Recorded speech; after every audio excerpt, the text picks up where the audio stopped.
Mm.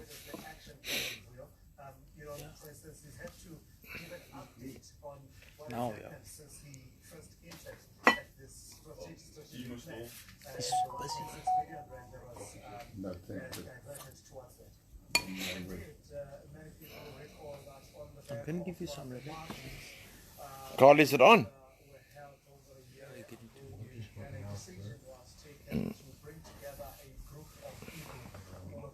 Are you live, sir? I'm on my way. Okay, gentlemen, good night yourself.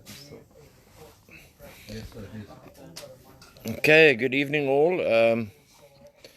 We've just listened to the President and Hi Tosca, Luandro.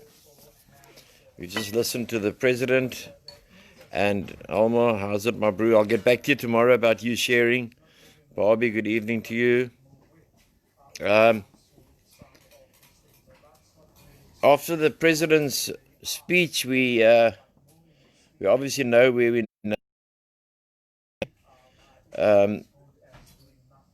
for the stuff that I do not agree with him that alcohol is the sole cause of what is happening to our women and children. I believe he should look in the drug direction, and he should look at drug dealers, and he should look at drug addiction. And if he looks at drug addiction, you'll see that far more people that appear in the courts of South Africa, that appear in all the courts of South Africa, drugs are involved. Whether it's murder, rape, armed robbery, drugs are involved. So I think he's playing half the point here with the alcohol. Drugs is the pandemic by far. Alcohol is obviously huge as well. But we need to get to the point where we on these outrageous attacks on the women of South Africa.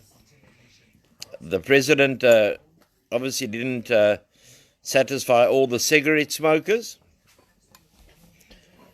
and I don't think he's going to, because obviously Mrs. Zuma is getting her cut as we talk. You know, hi Angelique, hi Rihanna, Gaynor, Mark, thank you. Thanks Gertrude, hello. So the drug pandemic, hi Vanessa, the drug pandemic, Gaynor, the drug pandemic in South Africa is out of control. I would have liked him tonight to say, you know what, we have got a drug pandemic. But he chose to focus on the alcohol because that's something easy to close. All you have to do is make an order, make an executive order, and Ramaphosa signs it and he says, no alcohol will be sold. Easy. But when we come to the drug dealers, try and make that order. Try and say, okay, now we're going to wipe out drug addicts, not drug addicts, drug dealers, the big cartels, the big cabals, because they're the ones making the big money. You get are mainly the drug dealers who smokle for the pot, like they say. So I think alcohol does play a big part in. Hi Diana, Ashley, my brother, Garth. Play a big part in anything that happens. It played a big part in my life of causing chaos, etc. I think that the President, and I agree with you, Rihanna, he gave us a talk because he needed. We know these women have been murdered and the children have been murdered because I made a video about it today. Hi, Gladwin. But the is I think he went tonight. There's nothing new for the people. We know this, man. If we've got 58 murders a day in South Africa, what has changed? And there was always alcohol available. Hi, Richie. And the drugs will always be available until the political will. And I was in the drug squad, so I know a bit what I'm talking about. Until we have the political will to break the backs of the cabals led by top businessmen, top policemen, and top in government. I can give you names right now, which I won't, who own big soccer teams in South Africa, who are big drug dealers. I can give you a minister who left Parliament, who was one of the biggest drug leaders. So I think Mr. Rama names, that's not good enough, man. Good enough is to get the policing. Where has your strategy gone of the army? Where has the 7 people gone around somewhere? We mustn't be blindsided by this, man. He opens up hair salons, that is beautiful. I had my hair cut tonight. Hi, Michelle. Mavericks is open. Michelle will be happy. So you'll see Michelle, Sharon. You'll be very happy on this page tonight because her favorite place, Mavericks, is opened. But where is if you look at it in context now, wherever we go, excuse me, besides a Muslim country, there's going to be alcohol. But wherever around Joburg, Durban, there's drugs. Drugs put you off your hair, make you go absolutely mental. And I hate to be the bearer of bad news. He may be setting South Africa up. Take back the alcohol that is allowed now. You're quite right, Ashley. What are they using when they're killing our farmers? Are they using drugs? Are they using alcohol? Are they using both? This government is as weak as the weakest can be. They all sit and do whatever they have to do, but they have no respect for the citizens of this country. And then you come on TV and you give 15 minutes and then you what law says, when he hopes the courts are going to virtually, what he said, deny bail to people. He can't become the judge, the jury, and the executioner of us. We the people. We the people are the people running this country. And it's time that we come and run it. Because what have we got to lose? Like Ashley says, what about our farmers? There was a massive accident here outside Worcester about an hour, 2 hours ago. The report, 6 dead on the N1. 5 or 6 families that are mourning now. How many parents are mourning who buried their bloody children through drugs? I will tell you how many policemen go and get their drug dealers every single day of the year. Mustn't come talk crap to us, man. Because this oak's made me angry. He thinks he knows what's happening on the ground. Because if you drive around with 15 cars, 2 bodyguards, you never have to get your shoes dirty. But anyway, it angered me. I lost my nephew through bloody drugs.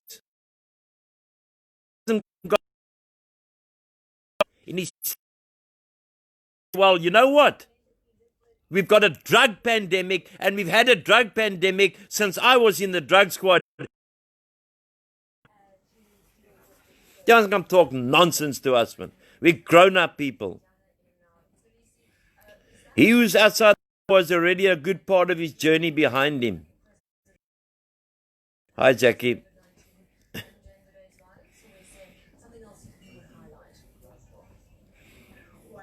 That has made me just, I tell you. But never ever will we surrender. So he who's outside the door has already So where do we start in this world as it sits at the moment? We've got the give you an update because we're not going to have like a formal meeting, but we're going to have a meeting tonight. I'm not going to give my life story because it's a bit boring at the moment. I've got my mother next to me. I wrote to that stupid Minister of Social Development, not me, a lawyer. Now you go to lawyers, it's like you have to put the money on the table, but luckily my lawyer, this is a humanitarian thing that he's going to do it. That he's going to do it on humanitarian grounds. And died in the old age homes.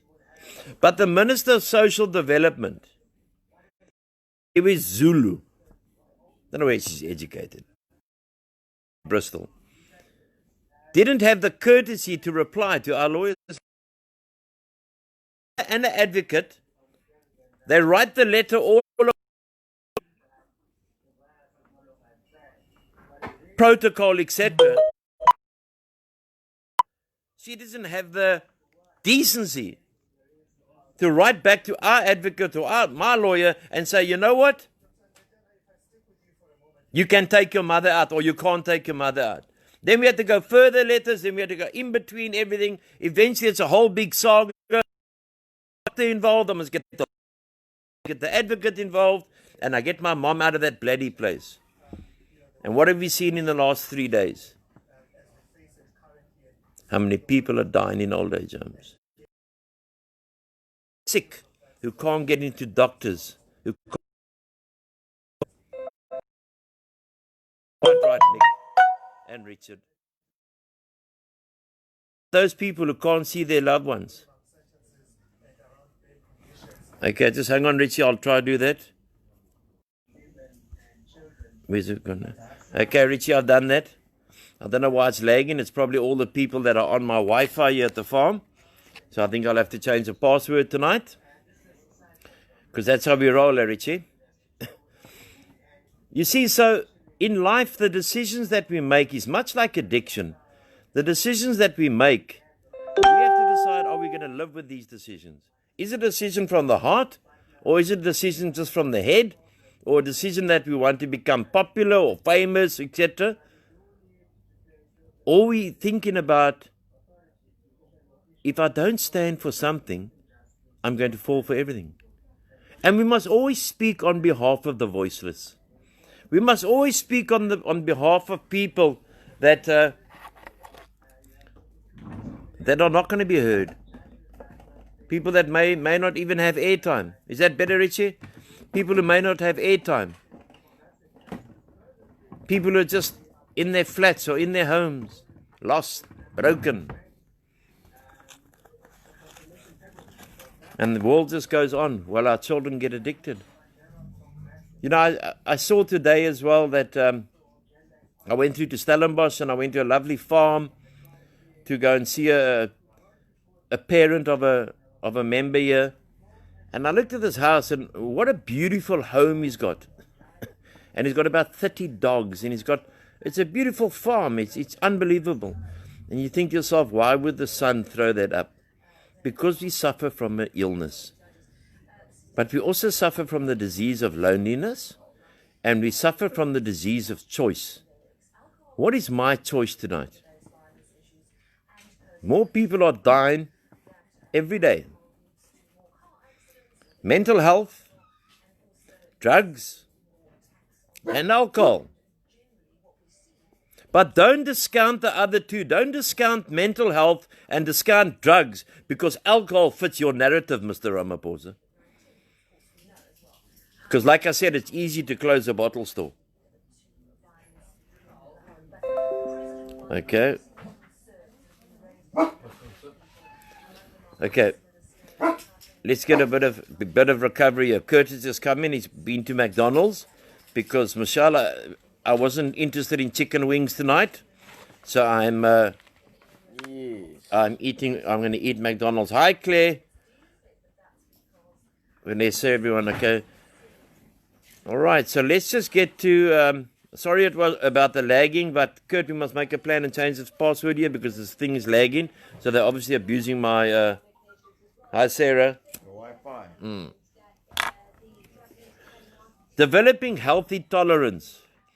Many of us are skilled at denying and discounting what hurt us. We've all been through pain. The pain that the addict goes through, because in the beginning it's fun. There's nothing better than getting gerook. I used to get gerook and then sit and watch. Hi, Marion.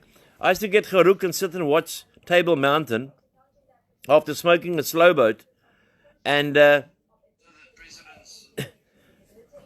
and I started hitting poetry that you won't believe. Eh? Hi, Sandy. Michelle. And that was my way of just like drifting off into not even the sunset because it was a bit dark. And it was good fun. Let me tell you, anyone who hasn't been on like drugs or alcohol, hi Iris, who hasn't been on drugs and alcohol, it is good fun. Until you cross that invisible line and you start hurting people, you start hurting yourself, and your mothers must go to bed and your father must go to bed, and not knowing whether their child, hi Fanny, is not knowing whether their child is coming home. Is that phone call at 11 o'clock, 12 o'clock, 1 o'clock, 2 o'clock going to be for my child? I had a guy here once many years ago, and he said to me, he would like to speak to me, and obviously I'll never mention his name so I can tell you, and I'm not going to mention his race or whatever. Okay, I see Dr. DeToya and Michelle are having a little contest about Mavericks. For half-price tickets, please contact Michelle. And ladies, don't look at me like a pervert. I don't go there, but they do. Rihanna and Michelle. Chesterfield Blue. And he said to me, Mr. Hall, one day I was playing Russian roulette in my flat. Hi, Wendy. In my flat. And the next minute, the firearm came to me and I clicked that firearm and I wanted it to go off, Mr. Hall. Because drugs, not alcohol, drugs, had goofed my brother out at his wedding. And I had slept with my brother's wife on his wedding night. And the child that is born is mine, sir. And he pulled the trigger of the firearm. And it did not go off. And he handed it to the guy next to him. And he pulled the trigger. And it was over. These are the stupid things that drugs make us do. The stupid things that drugs make us do because we become invincible. We are all powerful. And I'm not discounting alcohol here because alcohol ruined my life. Alcohol put me on the streets for 2 years. Alcohol put me in prison. Alcohol made me cause a lot of hurt to a lot of people. Alcohol made me lose people that I loved. And it robbed me of my, hello Kim, and it robbed me of my family life. I lost 20 years of my family life. And that's what we try and teach the youngsters here. Is look after your mother and your father and your brothers and sisters. Show respect. Show love. I can't, my mom is in the room next door sleeping. I can't bring back the 25 years. And I'm not doing this out of guilt with my mom. I'm doing this because I love my mom. And I love my mom more than anything in this world. And I know my girlfriend's going to get upset about it, but that's just hard luck. But I love her more than anything in this world. And I will do anything for my mother. But I can't turn back the clock. And that's what our youngsters don't know. Our youngsters come into the centers. They got their mothers and fathers by the balls. They are saying to The addicts are saying to the mothers and fathers, this is what I want, this is what you will get me. I won't go in recovery unless you get this. I won't do this. And all the mother and father is doing is trying to save their son's or daughter's life.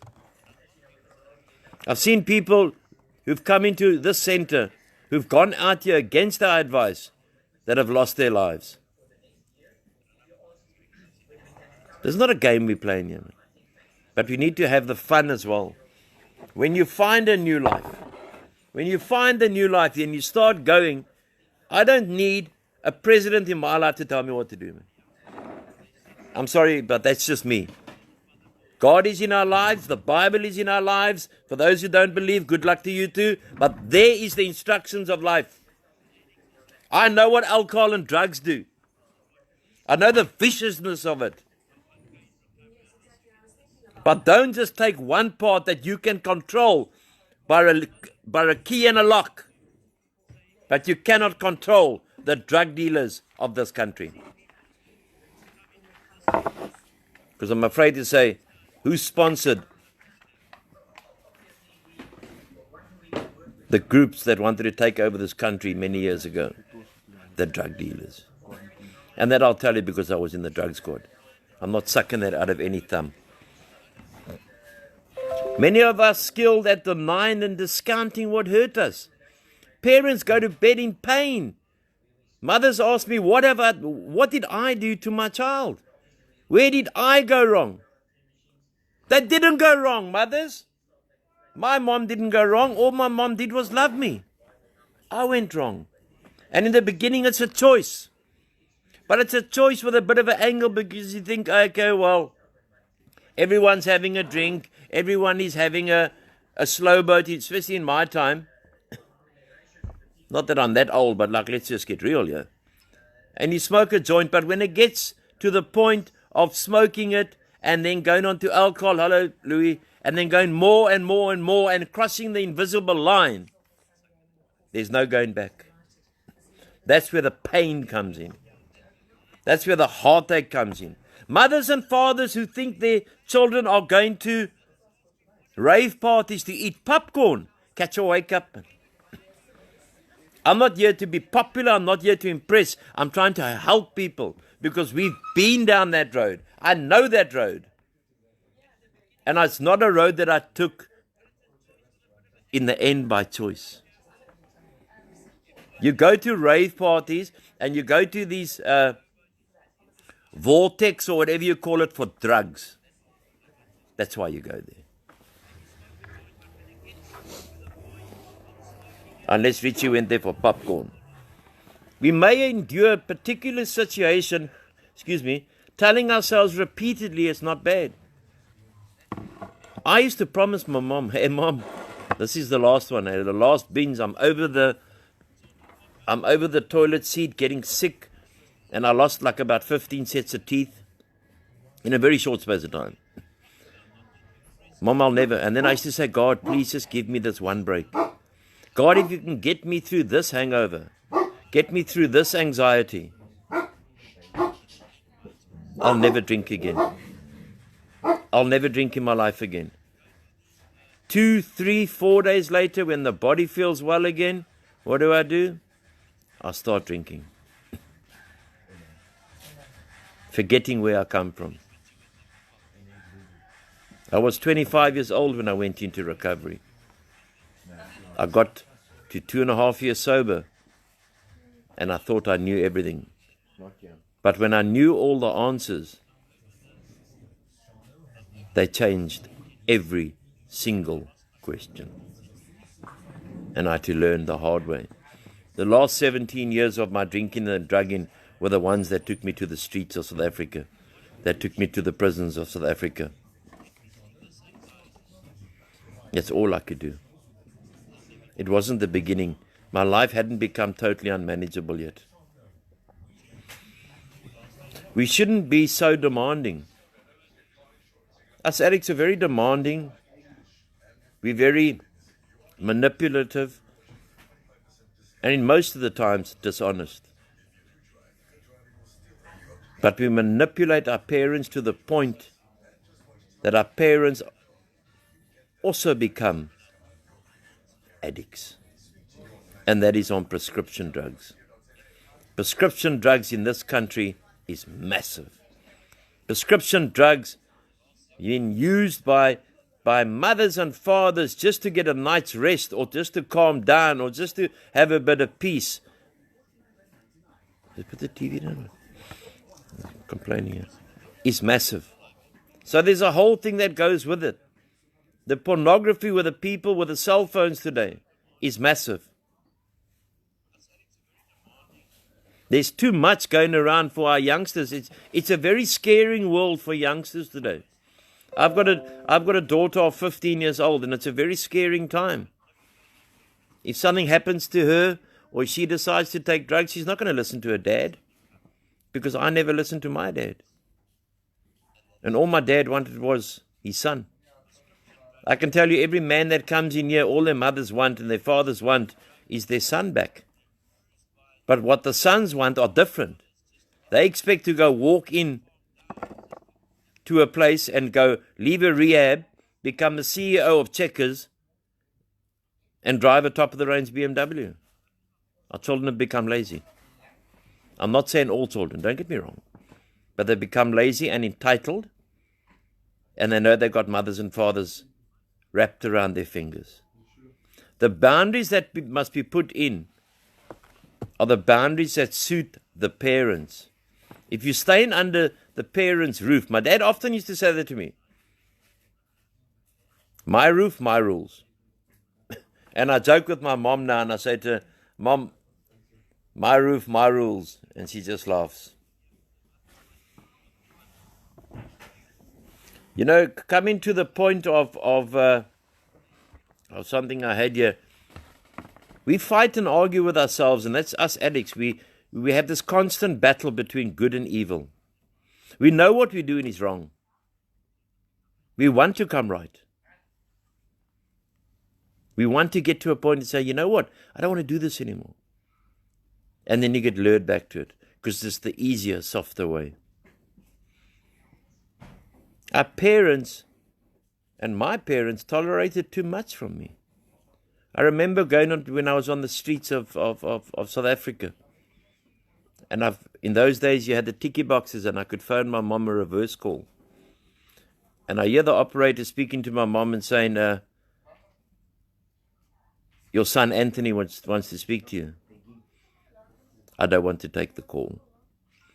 And many years later, when I got, true Sarah, when I got sober, my mom used to say how she used to cry in her bed and pray in her bed for her son. There's no greater love than a mother to a son, and I am the complete witness of that. After all the pain that I have caused her, all the heartache I've caused my mom, walking around the streets of South Africa with nowhere to go to, faithless, hopeless, jobless, gone. And that's what we have to make the decision for our children today. It is no use sending your child to a 3-week or 4-week rehab. I'm not knocking them. I'm not looking for business. My place is full enough. I'm not driven by money, because I know swakre and I've been on the streets. That's the difference. But if you're going to go to 3 to 4 weeks into a rehabilitation center, you may as well take that money and go to Mauritius and have a holiday and a hookah. Because it's not going to work. It takes time to work the steps. It takes time to find God. It takes time to change your lifestyle. It takes time. It takes time to learn a new lifestyle. It takes time to fund, to say, when I say to the boys, myself and Kurt, we say to the boys, go to the mountains for the day. There's 2 leaders, go out there, behave yourself, no shit, come back and report what happened. And they go out and they find out, hey, I actually enjoy going to a hike. We've got 6 guys at the moment who are working at a at an animal welfare society for a lady that loves dogs, loves animals, loves everything that is an animal. Probably loves Kurt as well. But he's not an animal. He's my right-hand man, the best right-hand man I could ever had. And we work in there putting up kennels, painting, putting up walls. And this woman can't stop thanking me. And I'm saying to her, she says, what can I give you guys? I said, nothing. Why must you give me? I've adopted 2 dogs from you. You're giving back to the community. You're doing so much for the community.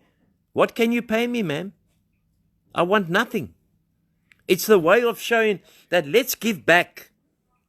Let's give back to society.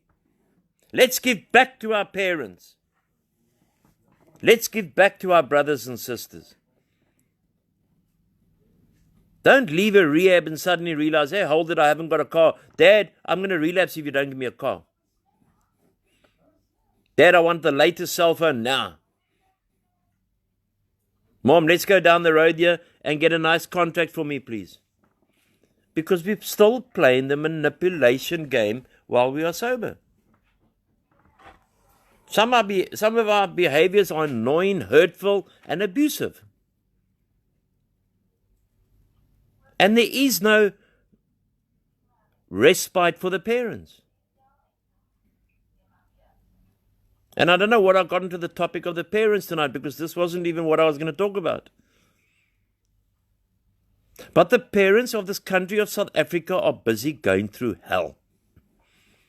And why the drug pandemic cannot be mentioned by the president of this country is beyond my little brain.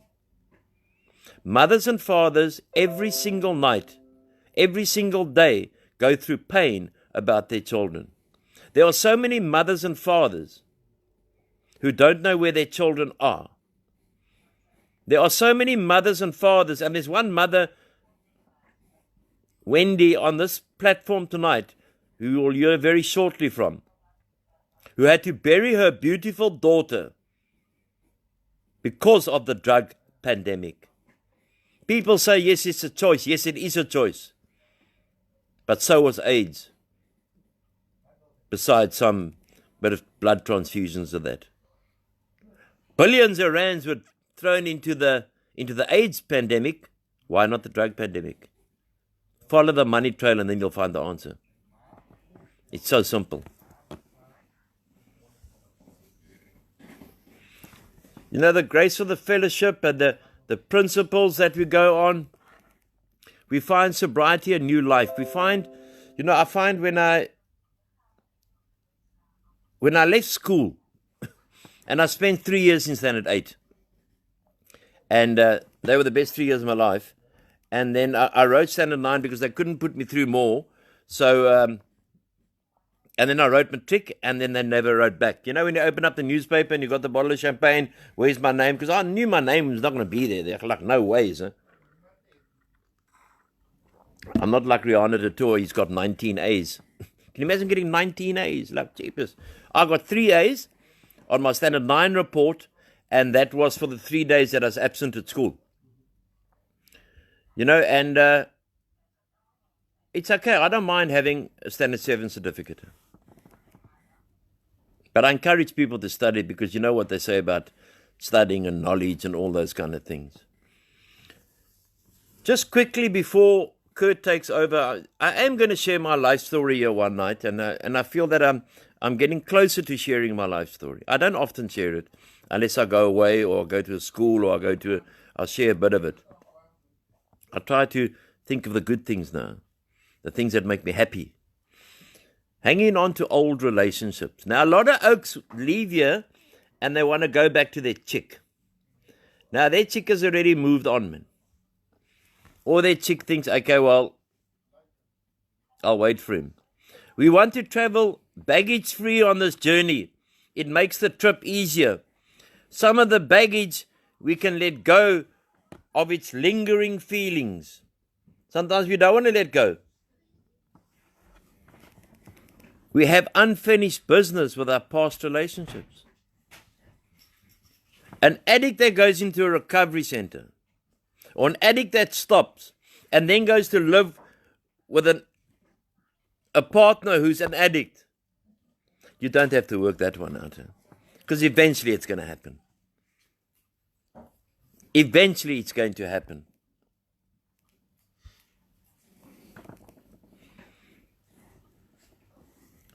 We have to lose anger. We have to lose resentments. That's the number one killer of any addict or alcoholic. The feeling of hurt or the feeling of longing. I think we've all had a first love or whatever they call it.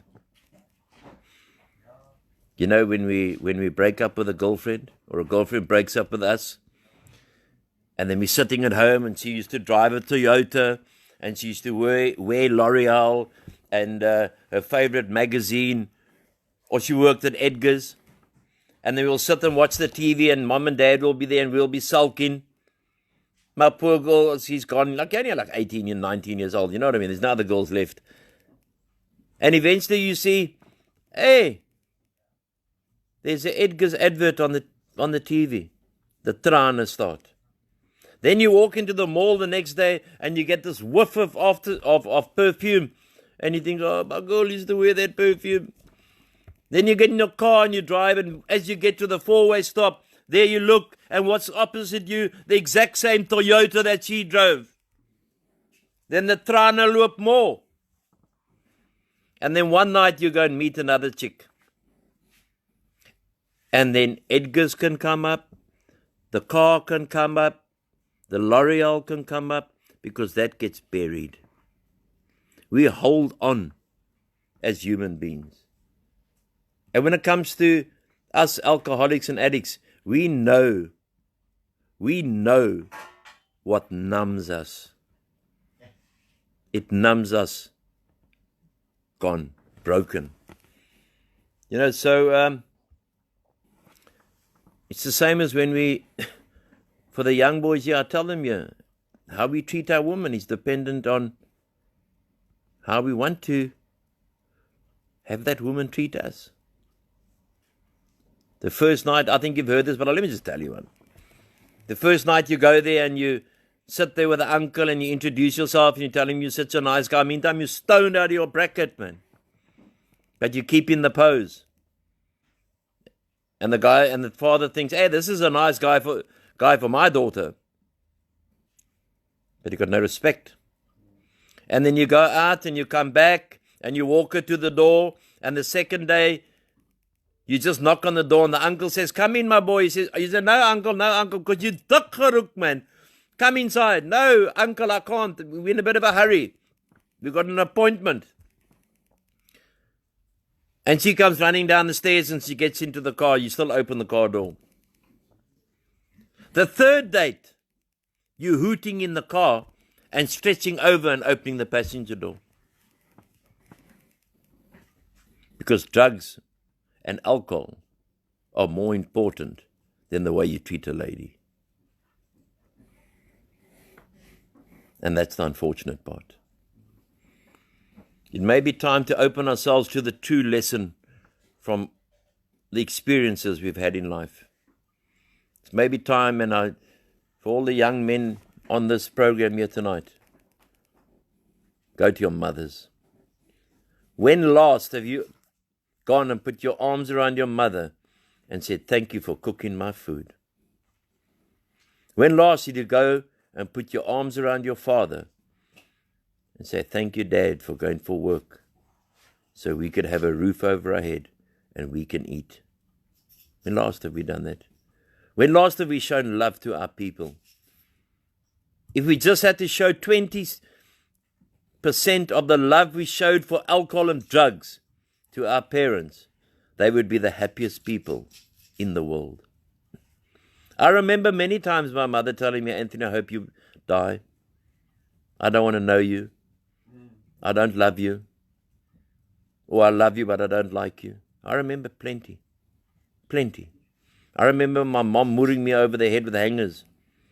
She loved hitting me with hangers, for wooden hangers. They used to break all over my head. No wonder I got a bit of brain damage. What I put that poor old lady through. I get arrested for not paying a restaurant. And my mom goes to the prosecutor and says, please keep this man in jail. He's a danger to himself and others. And for 6 hours I cross-questioned my mother, the most despicable thing I've ever done in my life. In a court of law with a full gallery, I cross-questioned my mother of everything that has happened in our household. That I get denied bail. And 4 or 5 years later, I'm walking in Tiger Valley, and a man comes up to me and he shakes my hand and he says, you must have a very proud mother at the moment. I said, I think so. He said, I've seen you on TV, I've seen you on the newspapers, and I'm also proud of you. And I looked at him, I didn't know him from a bar of soap. And he said to me, Anthony, still remember my name? Anthony, do you know who I am? I said, no, sir. He said, I'm the magistrate that denied you bail. I couldn't stop crying, and I walked immediately out of that center. I couldn't stop crying. I didn't realize that other people had seen how much I'd hurt my mother and father. Make right, people. Make right with your parents. Make right with your loved ones. Life is fragile, life is short. Make life right with those you love. Because I know from my mother adored me. But she couldn't watch me kill myself. She couldn't watch her youngest boy fall to the master of alcohol and drugs. She couldn't watch her son go to prison without crying. She couldn't watch her son being on the streets as a nothing after being a director of a company. She couldn't watch her son being photographed in the newspapers as what they put that day, the leading white gangster in Cape Town. I had broken my parents, and it took me, with the help of God, many years to make amends, because they were tired of the talk. They wanted the action. It took me many, many years for them to fully trust me. And I thank God, and I'm going to close with this, I thank God that in 2007, when my dad passed on, and I was 2 years sober, I was there to give the eulogy for my father. I'm the proud man tonight as I stand and sit here before you and talk, that I know that I'm not on a park bench, but I'm capable, and I've got a little money that I can give my mother in her last days the greatest care known to man. Because that's what's important for me now. My partner, children, my mom, and the men that I lead in this facility are my life. And I will do anything to protect them. But I won't take their shit. I won't be manipulated by them. I won't be conned by them. And I will try my utmost best that I don't get other mothers and fathers to go through the hell that my mother and father went through. It's just not right. So many pavements I've slept on, drunk out of my skull. That wasn't Anthony Hall. And drugged out of my skull. That wasn't Anthony Hall. That was my powerlessness over alcohol and drugs. That killed me, but did not bury me. Kurt's going to speak now. I thank you all for all the messages. God bless you. God keep you. And soon I'm going to tell my life story here, that you can know that there's hope for everyone. If you've got a son or daughter that is struggling, there is hope for them. But it must be with the boundaries. Spare my feelings, save my life. Alcohol and drug addiction kills people. It kills people. No one comes into a rehab center for ingrown toenails. God bless you. And yes, Kurt, thank you very much.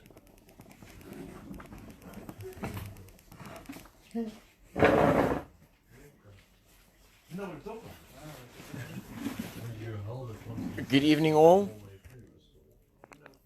You know, I think that it is just difficult to talk after Mr. Wall speaks because I'm still busy processing everything he said there. And yeah, I think especially when it comes to parents, it's a touchy subject for me now, because I still sort of live with the memories of what I'd put my parents through and things like that. Every time a parent phones us, every time a parent walks through the door, every time we post something, every time we get a mail of what they're going through. And we got a call 2 nights ago from a 81-year-old couple, 80 and 81-year-old. And yeah, it was obviously hectic for me to hear what they're going through with their grandson in one of the neighboring towns close to where I live. And that's a very touchy subject. You know, I think with the lockdown and things like that, it's also a lot of parents and loved ones have been almost ignorant to as to how far the addiction of their kids and loved ones are. And I tell you, the phones go off the wall every day. And besides that, I just think, you know, one thing that I'm grateful for, you know, during the lockdown, they've denied us access to our families. They've denied us access to cigarettes, to takeaways, to communication, to work, to survive almost in a sense. And one thing that I'm grateful for is that I haven't been denied recovery. You know, I think one of the big things is that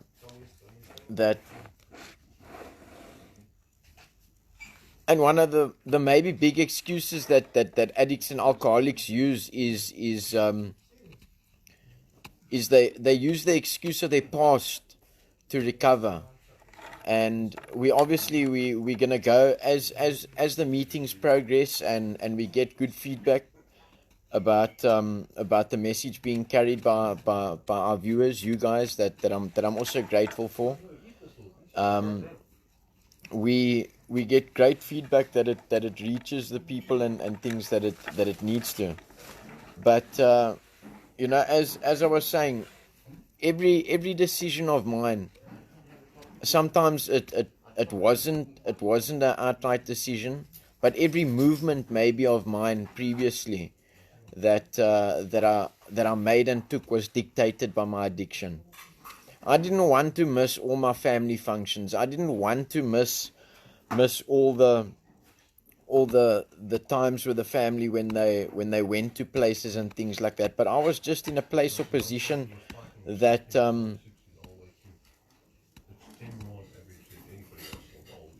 I was maybe self-inflicted, embarrassed myself to show face, and I became an embarrassment for my family due to behavior, and we feel for the parents that go through that, but more the pain, you know, and I think saying that everybody has a past.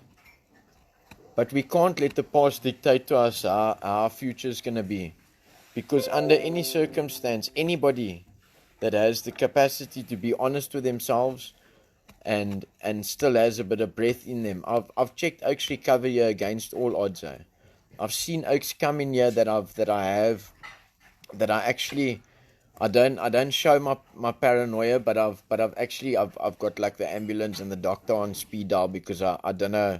I don't even know if this Oak's gonna make it through his detox or through the first grace period that they go through, and things like that, getting used to the place. But you know, every relocation, every province I stayed in, whether at the time, to me it seemed like I may be moving away because Cape Town was bad. Wherever I went, I found a problem. Whether it was by nice people that helped me out, and I was just maybe under the impression that I was down and out, good people would help me out, or I'd move here, I'd move there, I'd get a different job. There was always something wrong in my mind with the things around me. And I didn't realize up until I came into recovery that everywhere I went, I was actually taking the problem with me. Because I learned later that I was the problem. I needed to work on myself. And I learned over here through Mr. Hall that the right help is available. So we're looking forward to as good as what this group is going and things like that, and the feedback we're getting. We're looking forward to parents sharing more. That also helps remove the stigma, that lightens the sort of burden of feeling like you're the only one that's going through that. There's no more embarrassment in having a addicted loved one, or son or daughter. There shouldn't be. If we speak out, reach out, and communicate, then help becomes available. So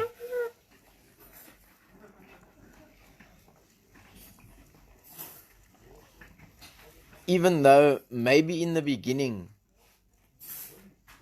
what some people may call it the fun times, when we experimented with the drugs, and when we done wrong things, and when we wanted to stop, when we could stop, we didn't want to, and when we wanted to stop, we couldn't anymore.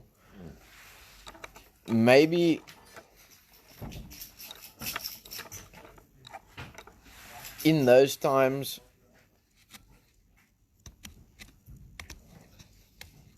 there's something that blinds you. And like Mr. Hall said, once you cross that invisible line, there's no going back.